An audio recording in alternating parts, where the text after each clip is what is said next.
Coke Machine for Real Fishing, February 16th, 2024. So I'm out here on the lake trying to get my fish on at Sunset Park here. So far, I can't even buy a fish out here. Haven't seen anything on the camera or anything. There's snow on the water or on the ice. For anybody walking out here, it's going to be a bit of a problem. There's probably, what would you say, like 5, 6 inches. I'm out here with my brother actually from Four Wheel Fishing, and we're trying to get our fish on. But yeah, it was a real chore getting my clam flip hut sled out here by foot. Real sweaty process. And out here we're measuring 15 inches of ice. Getting over the pressure crack took a little bit of strategy and some heavy thinking. There was definitely some slushy areas there, and we basically just tried to find a spot where it looked like we or other people had gotten across successfully without getting a soaker. As you guys recall from my last video, there was definitely some open water in and amongst the pressure crack out here, but it seems like things have sort of sealed up a bit. But there's definitely some slushy areas around the pressure crack that you need to keep your eyes open for. Out in this area, definitely going over where you see other people have gone, and being careful around the crack is really important, as it always is in all elements of life. The snow will have definitely covered up any of the areas where people had their ice huts that got really thin around them, so you got to watch out for that. I really hope everybody who moved their hut when it was sinking a little bit marked off the spots really good, because you won't be able to see it now with the snow that we have here. Like I said, there's a good couple inches of snow on the ice as we speak. And of course, underneath the snow, it's very slippery, so get your cleats out. It's very slippery out there for sure. And even with cleats, I was slipping around, and then I was getting clumps of snow in my cleats as I was walking out here. So far, we're in about 14 feet of water here, and we haven't seen much action. My brother and I were out at Kinsman Beach yesterday, and we had the underwater cameras out, and we were seeing a couple of herring buzzing our baits, but we couldn't get anything to bite. We're hoping to get some perch in today before we had to pick up my son there from school, and tomorrow we'll be going out with Rob's 5-star. That's the plan, and we'll see how that goes. For any of you guys who have seen, I've set an instant premiere for my latest music video titled "My Love for This Hut Has Shriveled and Died." It's a dark, brooding track of the hip-hop genre you guys will have to check out at 7 p.m. So I'm just going to turn the camera on my brother for 1 second, just so you know what he looks like. I think they've seen you before, buddy. So that's him right there. And I'm rocking minnow clappers out here. He's rocking everything he's got in his box, and we're still not seeing much action. This is one of those situations where we're walking out here, and we got so slowed down by the snow that we sort of picked out a spot out of necessity, because we were dying from trying to haul stuff through the snow. So this is probably not the best spot, although we are amongst a few of the ice huts that are already out here. So you would hope that they set up here for a reason. We're not like right on top of them or anything, but anybody who knows Sunset Point knows that there's this great big underwater, point going on here that expands quite a bit beyond where just the park is. Now, I understand somebody got stuck at the landing here at shore here the other day in a pretty serious way, but when we came out, it didn't seem like we didn't see anything going on as far as people getting lodged anywhere. Anyway, so basically we've been trying to fish out here unsuccessfully. I'm trying one new thing that I think is kind of neat. I took my minnow bubbler and I have it in my hole outside around my dead stick rod out there. I guess I have the trigger mechanism, which is sort of like a jaw jacker, and I have the minnow bubbler underneath it, and it is actually keeping my hole from freezing up quite well. It's working great. I think it's great that that's something you can try. I have this little wobbly puck thing that I've been meaning to try, but I keep forgetting where I put it. And we'll see if I can test that out in the future. But so far, I can tell you guys that using a minnow style bubbler in your hole will definitely keep the ice from forming up. So try it out. Everybody knows about dock bubblers and the kind of problems they can cause, and I guess solutions they have as far as keeping ice off your dock. So similar idea with the hole. So yeah, I'm going to turn the camera onto our I guess we've got the underwater camera. We've got 2 fish finders here. If you guys want to take a look at those, to take a look at the no fish that are coming in. And I'll go through the comments here. We'll do this live stream for a little bit, and then eventually we are going to have to go to grab my boy there. My wife is actually on a special trip to Mattawa, so it's going to be me, my brother, and the boyo for the weekend, trying to get our ice fish on as much as we possibly can. Flip this up here. All right, I'm gonna turn this thing around. All right, so let me turn this around twice here. Give it the zoom in. All right, so on the right there, you can see that I've got my Striker 4. In the middle, we got the Markham 485C, which is my old camera. As you can see here, everything seems a little too bright and glary. I might turn down the function on my Striker. It looks like Carl's fish finder there, which is, what kind of fish finder is that, buddy? Humminbird Helix 7. It looks like that one's coming in wide and clear on the camera. Okay. Do you think you could turn that camera just towards? Yeah, it's tough to see on here. It's grainy. Well, it's even on my screen here. It looks very like there's a big glare on it kind of thing. So I don't know if this will help at all.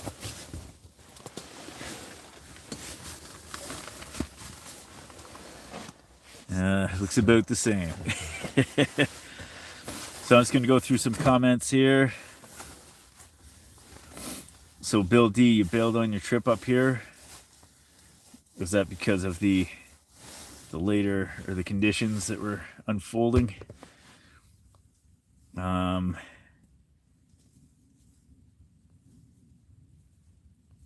So I'm just going to go to the start of the comments here and slowly make my way through. So Michael Gates, you're coming up tomorrow morning to get your fish on. Any part of the lake you're planning on hitting, or any special spot?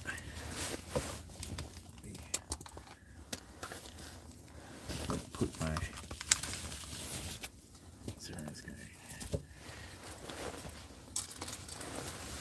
microphones away here. Since I'm inside the hut, I don't need to use my mic system because it's just going to be a nuisance. So I'm going to turn down the brightness on my Striker there so you guys can see it a little better. So give me a second to get organized a little bit here. Okay, so I'm going to move this guy over here for a second.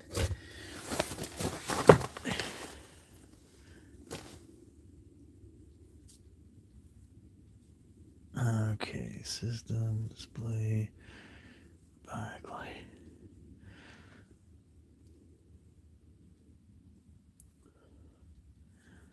All right. Should be a little better. There we go. So you can see my Striker there.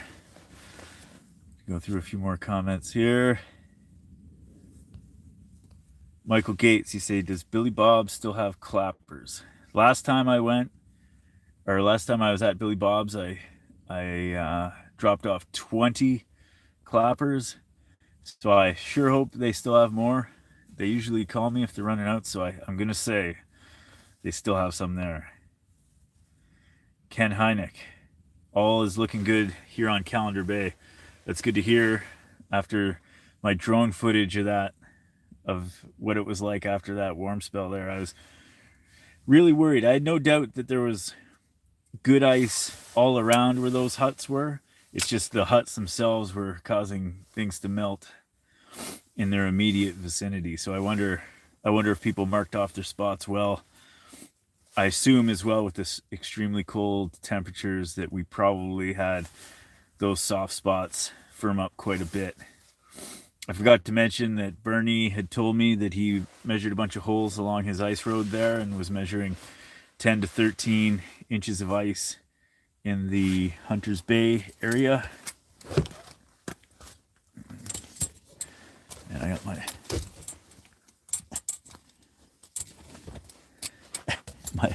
my line is stuck in my cleats. There we go. Haven't had that happen before. All right.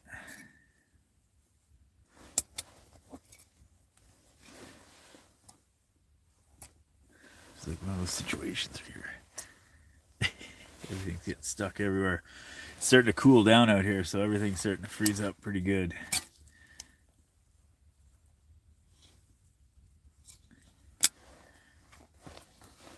All right, going through some more comments here. Nipissing, fishing hard water. Did you get my direct message to you on Facebook? Somebody told me in the launch here they were hitting fish 5 kilometers out from Sunset Point here, but we were kind of boned on how far we could go. Michael Gates, for me the bite has been not good for the last few days, but for other people it seems like it's good. Depends on where you're fishing. Jeff Vanderkoy, I assume you're back from Cancun.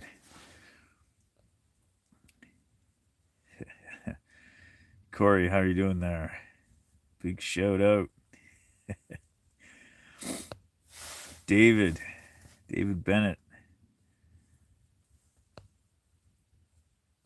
So Jeff, you were at Sunset an hour ago, eh? Did you you were just checking things out? You didn't get your fish on? Making sure. They have like pylons all around where the truck is sunken now, and there's definitely a flag, I assume, to mark the precise spot where the truck is now. Larry Lilly says, "Hey Coke, at my age, I'm not crossing any pressure cracks and finding a way back." Good luck to you and your brother. Yeah, we'll be crossing that in bright sunlight. That's the good thing. We won't be doing that under the cover of darkness. So there's quite a few snowmobiles and ATVs crossing the pressure crack back and forth. So I'm gonna hope that we should be able to make it over fairly safely. We hit a bit of slush when we were coming across, but overall it wasn't too terrifying. Oh, yeah, sorry guys.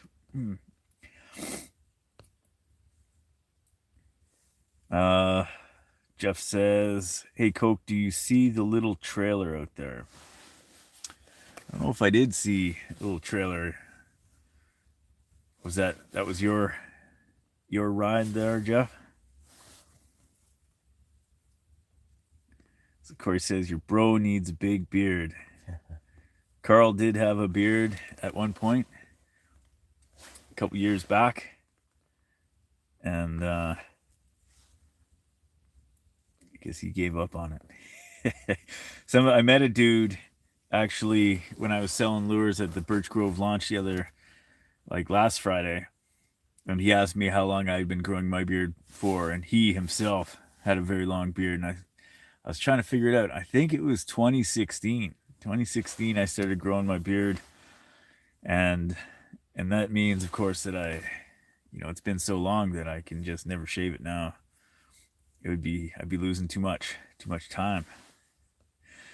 But yeah, it takes a while to get them going. Although I feel like I know some people that could like grow a beard my size by, a couple months,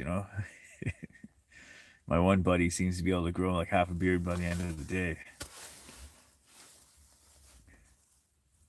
Diffie, say, how many inches of ice are you sitting on? We're sitting on 15 inches of ice. I definitely measured it right before I started the report here.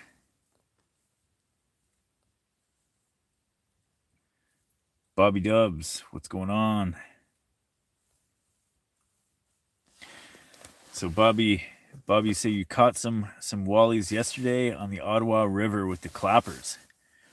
I've never tried them out in a river situation. I assume you're probably fishing in like a bay or something like that, because the part of the Ottawa River that I like to go fishing is, I don't think I make a clapper heavy enough to be able to get down in that current, but I assume probably back bays and stuff like that you wouldn't have that problem.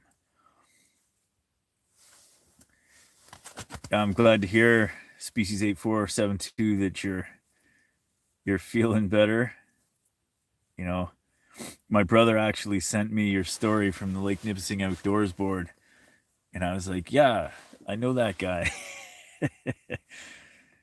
And yeah, that's quite the spill to take for sure. And luckily, you managed to get out of there without getting too mangled up.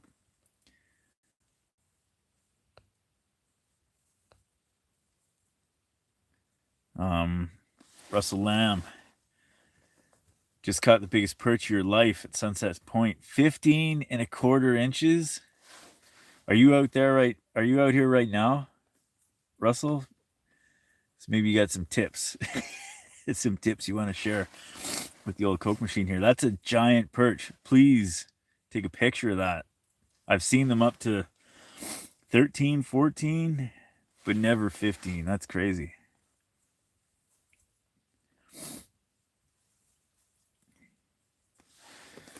So Michael Gates says, I missed the perfect conditions by a couple days. I won't be able to drag out that much gear with that snow.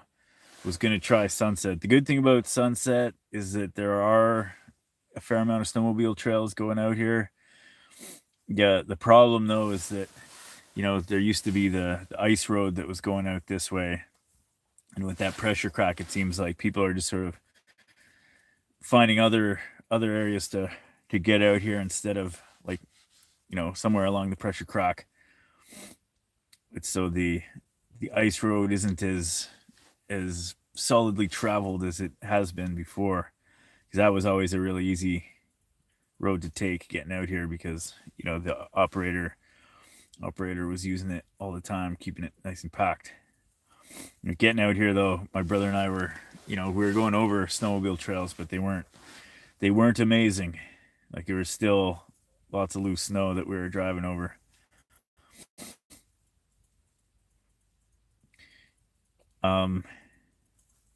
So Russell Lamb says that Billy Bob's has about 7 clappers as of Thursday morning. There you go. Thanks for buying one, buddy. Yeah, Michael Gates, I do enjoy being able to travel over snowmobile trails when pulling out sleds. Do you have a Smitty sled set up? Because every time I'm going through this thick stuff, I always think to myself, like, oh, I need to build myself a Smitty sled, and then I never do. But I've seen lots of people tell me that it's the cat's pajamas, as they say.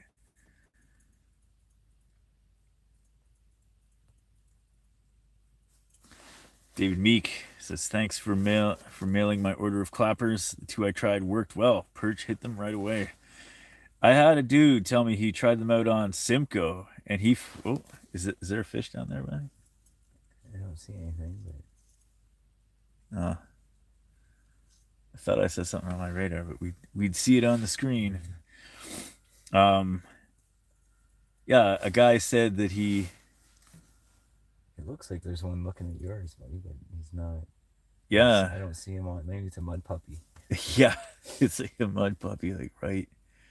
Yeah, because I don't see him on the screen there. No, he's way in the bottom because you're in the background. Yeah.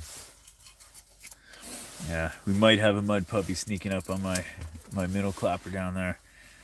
Yeah, a guy tried out the minnow clapper on Simcoe, and he said that he was having great success, and he figured it was because they hadn't seen one ever before. I'm like, yeah, there's something to be said for that. I feel like sometimes when you're throwing different lures that sometimes fish will just be super curious. You can imagine that. I remember my dad once saying to me that like back in his day, those, what are they called, quick fish, those, or the Canadian wiggler. I thought it was flatfish or something like that. Flatfish, He said they were like the go-to lure, but then all the fish got used to them, and then they didn't work anymore, and then they sort of fell out of use for 30 years, and all of a sudden people started using them again, and we're having great success. So, I guess fish get used to a lure, and then they don't bite it anymore. Um, so Jeff says, Coke, did you see the recovery lift at shore? No, Somebody, the guy who talked to me about catching fish 5K out there, he said that the recovery lift was out there. I guess I didn't even really look for it. I was expecting it around the pylon area, but I guess it must be just at the launch there. We'll look at it when we head in, for sure.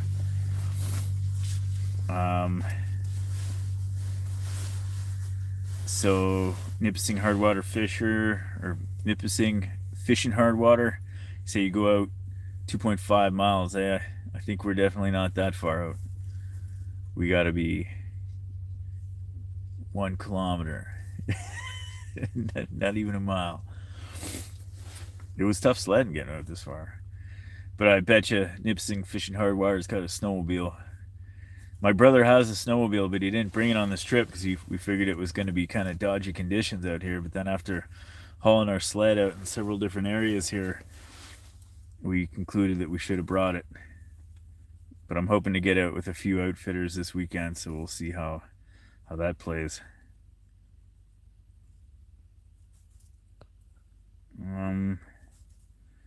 Russell Lamb, you're about 2 kilometers out from sunset. Roughly lots of huts out way farther. And I'm doing really good today.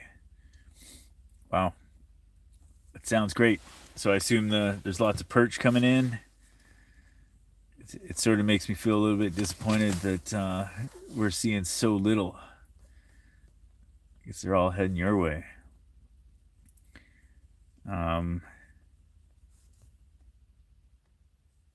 So he said, Jeff, that area is good fishing.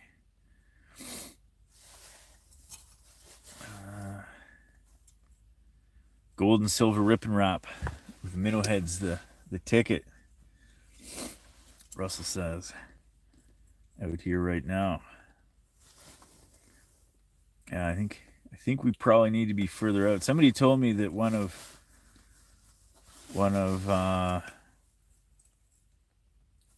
one person that Perot's primetime there filled his limit of perch today, so that's pretty good.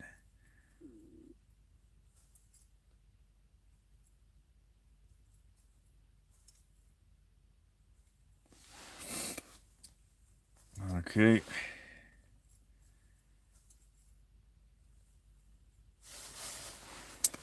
So Richard Farr, you say, I made one, Coke, it's great. What did you make? Smitty sled, probably. Oh, a Smitty sled, yeah. Sorry. I got distracted there. Robert Raddick, we're hoping to catch perch out here, because I've heard there's some good perch fishing out here. I'm still fairly new to fishing out in this area. I used to really get into some serious perch out in the Yellock area, but I need to get on them out here. So Michael Gates says, you have a Smitty, which helps, but can still be a tough drag. I guess in thicker snow. You say you overpack. You usually take way more than you need. Yeah, I hear that. I can often do that myself. It's like I think I brought like, I don't know, 5-6 rods here, and I'm using 2. So you definitely cut down on what I got out here. Species 8472, have a good night there, buddy.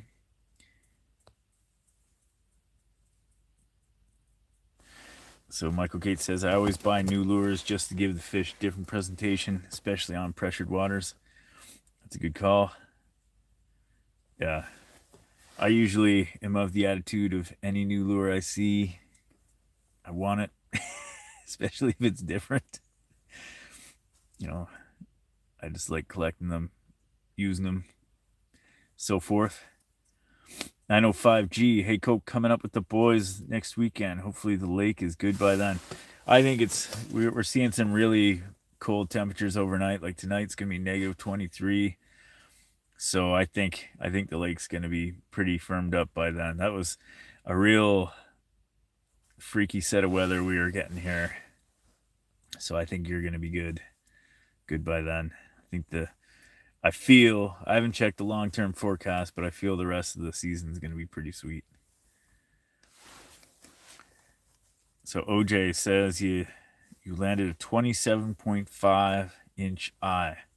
Was that here at Sunset Point? Yeah, that is a nice size fish.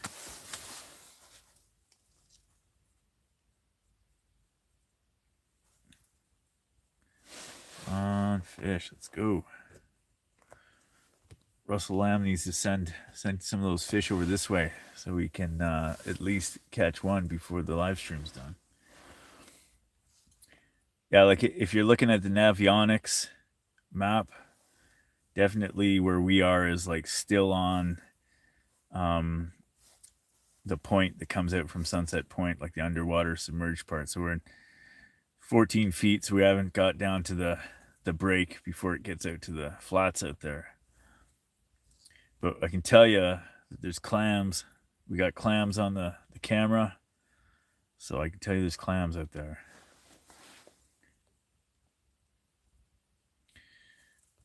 So Bernie, you say you took your shack off 2 weeks ago, taking it back out tomorrow. That's a good way to avoid having all the soft ice pickles that people seem to be getting into over the last couple of weeks.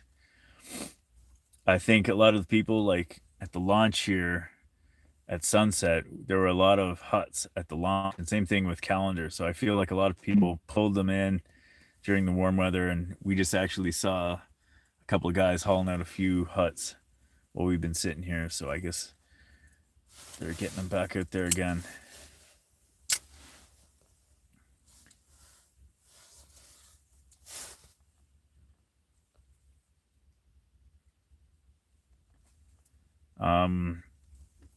Richard Farr, where do you recommend to get on the ice up there, Coke? I'm getting old. Don't like to walk very far. Come from Pembroke area towards Ottawa. Trying for the end of the month. I mean, Calendar Bay, you can get to the deepest water and the shortest walk, but it's also a very heavily pressured area. I know in South Bay there's some areas you can, like there's a big parking lot at Birch Grove, at the end of Birch Grove there, where you can get to potentially some half decent water there, but it's a busy spot because that's where a lot of the operators are. I hear lots of good things about Deepwater Point, but I have yet to go there myself to check it out. I thought I just saw something behind my lure over here, like a flash. I could be wrong. Maybe I'm just dreaming. As well, like Sunset Point here has got pretty good access. Problem is you got to walk for a bit of a distance to get to deeper water, and I think it's quite a distance to get to anything over 20 feet, because we're just in 14 feet right here, and as you can see, we're catching squat. So Michael Gates says Euro tackles new lure, this Spade Blade, has been my most successful lure this season on Nipissing. I saw that one. I did totally see it, and I'm like, I'm gonna grab one of those, but I haven't yet. I should grab one. So Russell Lamb, you said you got your aqua view camera down. Water clarity is good. It really helps to see what the fish like and don't like. Yes. The last 2 days, my brother has been rocking my Markham 485C, and the water clarity has been very good down there so far. I know some days on Nipissing it's not as good, but it seems like things are coming together down there as far as clarity is concerned. And I do find there's been a few times where I've been using it and I've definitely watched a fish inhale my lure without me actually feeling it. So it is kind of handy in that respect to see what's going on. What's also kind of cool about the underwater camera there is I got one of my minnow clappers on there right now, and I get to see it in action. And it's kind of neat because it sort of flutters all around, sort of like a spoon, but with because it's got two spinner blades on it. It sort of has a very unique action.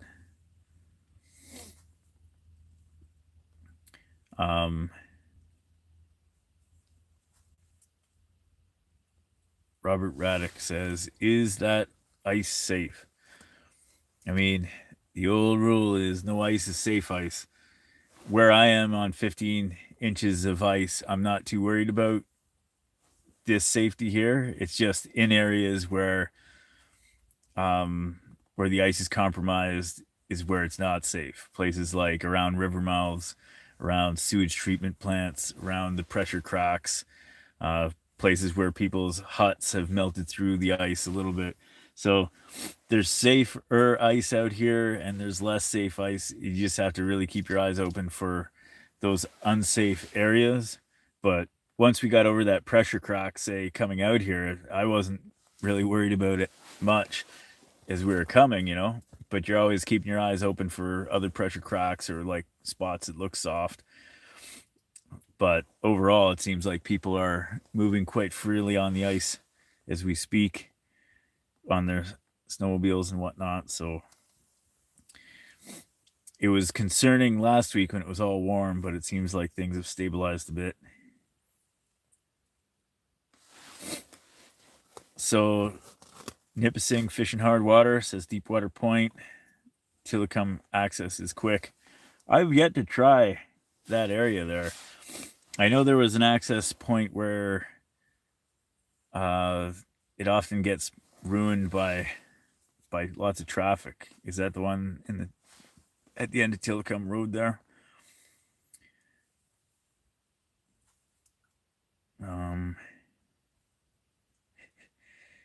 Steve says you need more fish finders. I think you're right, man. We need, more variety here. I've got the Garmin. Carl's got the Hummingbird. We got a camera going. We should have, A Lowrance. yeah. Who else makes? Vexillar has a flasher. Yeah, we need to get a Vexillar in here.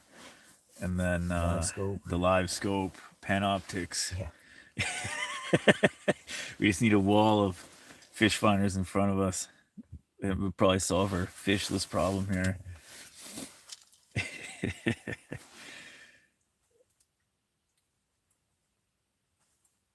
Okay.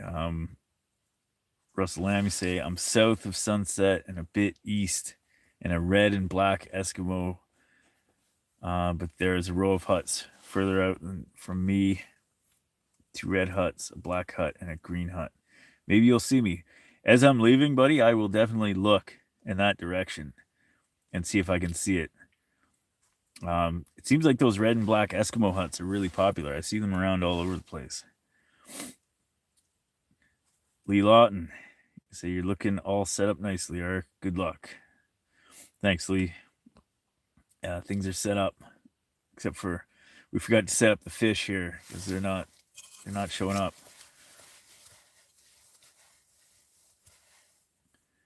Okay, so Steve says, if you have a wood stove, will it melt some of the ice? Do you think it's an issue? Are you talking like a wood stove inside a pop-up hut? Because in which case I assume you wouldn't be sitting in the same place for too long. and you can always move a little bit. Like all heaters are going to melt the ice a little bit. Like we've got 15 inches here, so I imagine you might lose an inch or two of ice, from running a heater for a long time.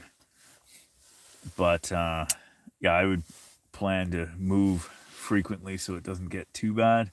I know I've had times where we were fishing on 24 inches of ice and we had a heater running for days and days and days, and there was like a little pond in the middle of the hut. That was when we were using a pop-up hut.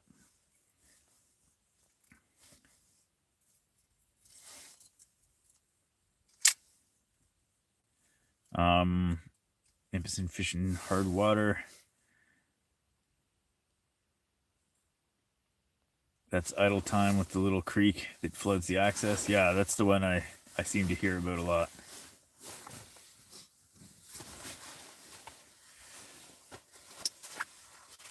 So Jeff says, look down, Coke. What do you mean? Down the hole?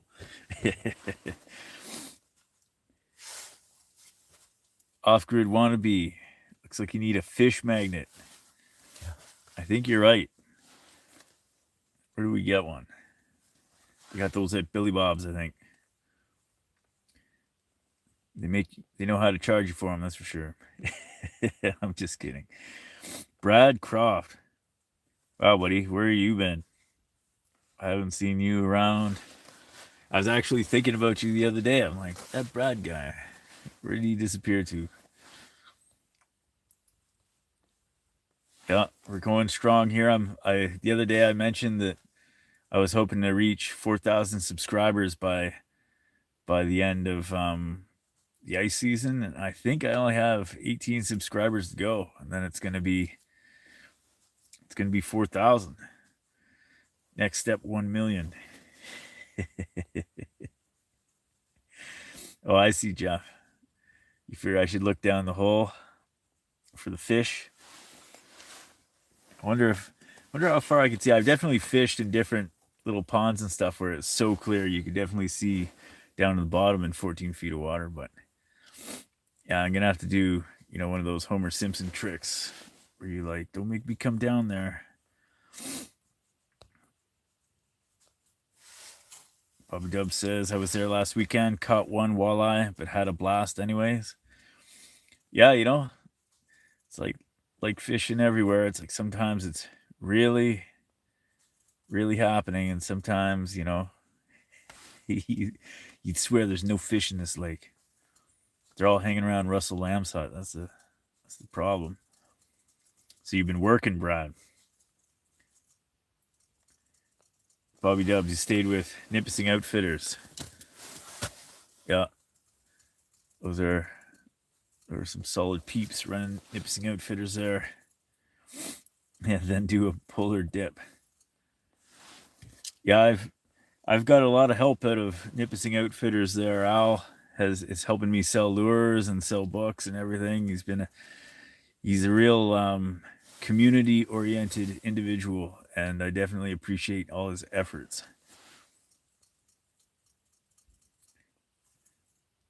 Yeah, I think the amount of a polar dip I'd be willing to do there, Jeff, would be maybe stick my foot in the hole. But even then, I know my brother's always talking about potentially doing polar plunges. I have yet to do one myself, and been fortunate enough not to do one by accident either. I know one time I was walking over a swamp in the backwoods and I fell through, but it was only about a foot of water. So I actually nailed my shin on the edge of the hole.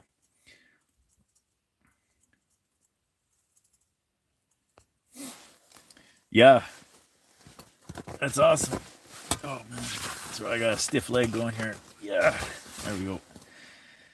Yeah, Al's had myself and my wife and my kid out a few times to check out their operation and take us out, and I did a live stream this year.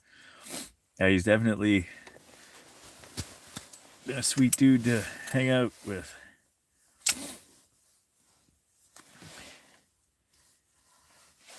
Yeah, Well, so far I'm planning on finishing this live stream, Brad, probably in maybe 20 minutes or so. It'd be sweet if we were catching some fish here. Always makes it a little more exciting.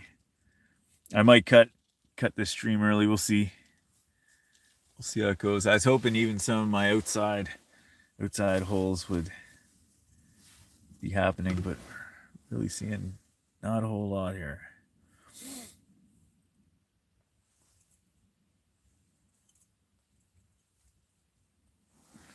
Oh yeah. So Bobby Dub says I spoke with you at the boat launch on Friday. I was the tall guy with the two ladies. Like, oh yeah. I remember you, buddy. I remember you because you reminded me a lot of a dude I used to hang around when I lived in Toronto.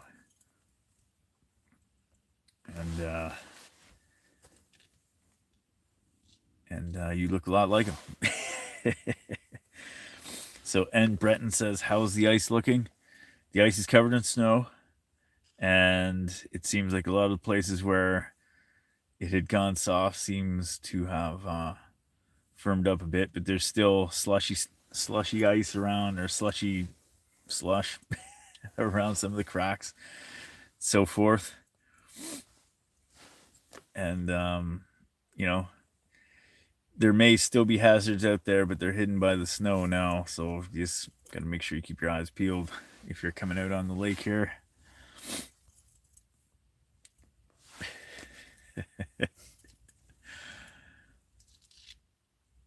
Well, dudes, I think I might call it in early on this live stream, just because it's so quiet down there. But thanks everybody for coming and checking it out. And as well, make sure you tune in at 7 p.m. tonight to catch my latest musical track. I'll be releasing it. It's on instant premieres, or not instant premiere. It's on premiere right now. So if you go to my page, you'll see it ticking down the time. And basically, I wrote this track last year after the incident. And then I was going to release it last year, and then I didn't. Instead, I just kept working on it in subtle ways, put it down, pick it up kind of thing. And then I filmed the music video one dreary morning out on the lake.